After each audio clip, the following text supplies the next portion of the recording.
Hey, what's going on there, YouTube land? Robert here. Welcome back, everybody. And for all the newcomers, thank you for tuning in. I appreciate you. All right, and in today's video, we're going to get right down to it. I'm going to show you two different ways on how you can do parallel drum compression. Well, what in the hell is parallel compression, you say? Let's see what the interwebs has to say about it. Parallel compression, also known as New York compression. Shout out to New York. Is a dynamic range compression technique used in sound recording and mixing. Parallel compression, a form of upward compression, is achieved by mixing an unprocessed, dry, or lightly compressed signal with a heavily compressed version of the same signal.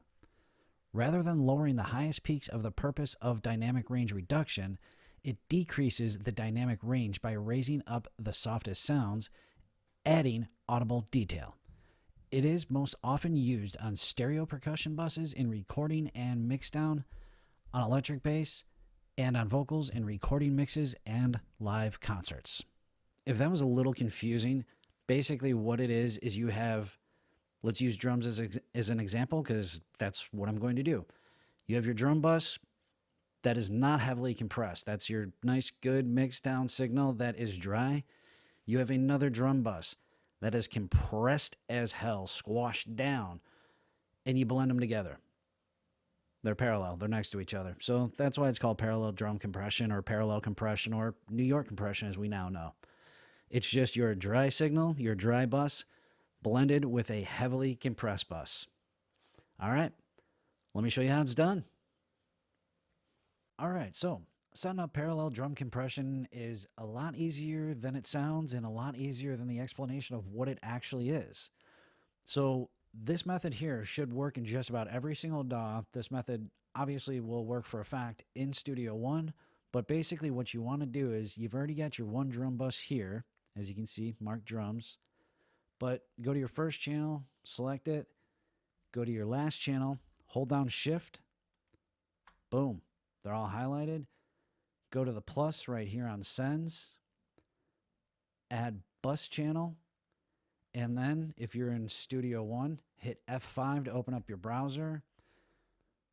And right there, stock compressor up over here in the right-hand corner. A drum bus, I'm just going to grab that guy so that way you can see what it is. Put it on here. Bam. That's your parallel drum bus. That's it. Now from here, basically what you're going to want to do is just slam the hell out the guy, put it 20-1. Solo it up, listen to it, mess with your threshold, mess with your attack time. You're going to want a really quick attack time, pretty slow release, you know, kind of get that thing hitting hard. And you're definitely going to want your mix at 100% on the actual compressor itself, because what you can do and what you should do is blend it in with the actual bus fader itself. Here, let me show you really quick. So you got your bus set up, you got your compression on there, you got it dialed in, sounding all nice and squashed like this. Ooh, squishy.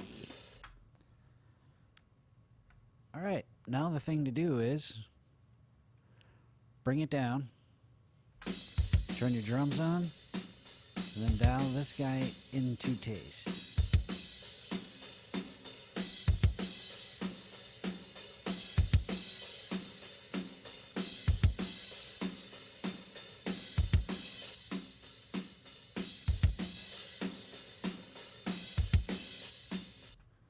All right, I like that. So let's go ahead and let's listen to these drums really quick without parallel compression on them.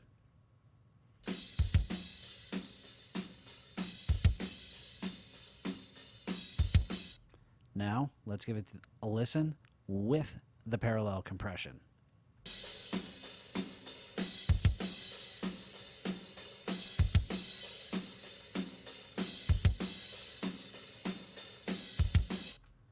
All right, so I'm going to let this play, and I'm going to A-B it for you. You can look down here at the mute button, and I will also let you know when I'm turning it on and off, so that way you can, you know, A-B it, listen for yourself. Here we go. Going to start without.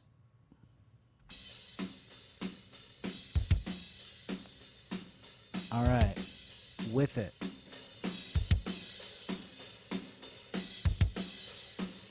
without,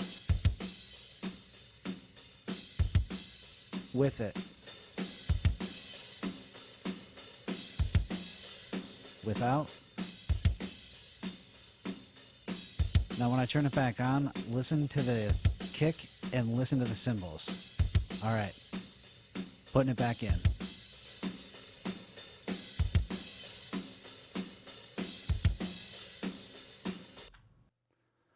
Well, as you can see, setting up a parallel compression bus is not hard at all. Like I said, that method there should work in just about every DAW out there. Now this next method that I'm going to show you is specific to Studio One, specifically version 5.2. All right, so same thing, you got Studio One open, go ahead, hit F5, and under Effects, what you're going to want to do, grab this guy right here. It's called the splitter. Bring it over, drag and drop, beautiful thing.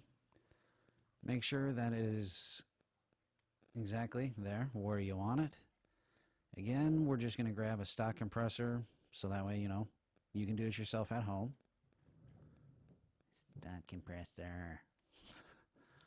All right, splitter. Grab the stock compressor, throw it on one side there.